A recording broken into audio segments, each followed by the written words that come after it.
A piercing alarm jolted me awake inside my cryopod. Before I could even process what was happening, a nanosuit rapidly enveloped my entire body. After a violent jolt, my pod was ejected into space. I looked back to see the ship exploding, with countless pods launching out one after another. The ship had collided with a meteorite, forcing everyone to make an emergency landing on the nearest unknown planet. Most pods burned up from the intense heat while piercing through the atmosphere. Mine barely made it through, but my pod was on its last legs, systems failing, no chance of a safe landing, and everything went black.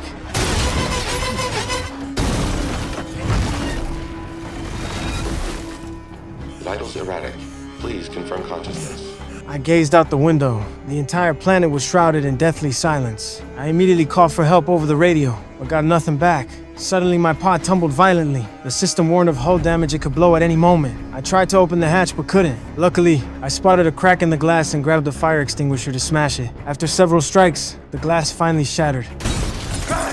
But just as I was about to climb out, the pod flipped again. A shard tore through my suit and pinned me down. The system blared an oxygen leak warning. I quickly sealed the breach with sealant, but my oxygen level had already plummeted to 42%. Sparks flew inside the cabin as smoke filled the air. I scrambled out through the gap.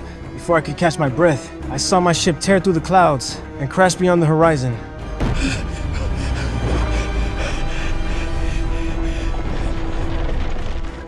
The shockwave hit me and knocked me flat. I wasn't hurt, but I was completely stranded. A faint light flickered in the distance. With no other options, I headed toward it. Along the way, I came across another wreck pod, torn apart. The oxygen equipment inside was destroyed. What I failed to notice were the sharp claw marks gouged into its surface. At the light source, a man was setting up a communication device. Thank God!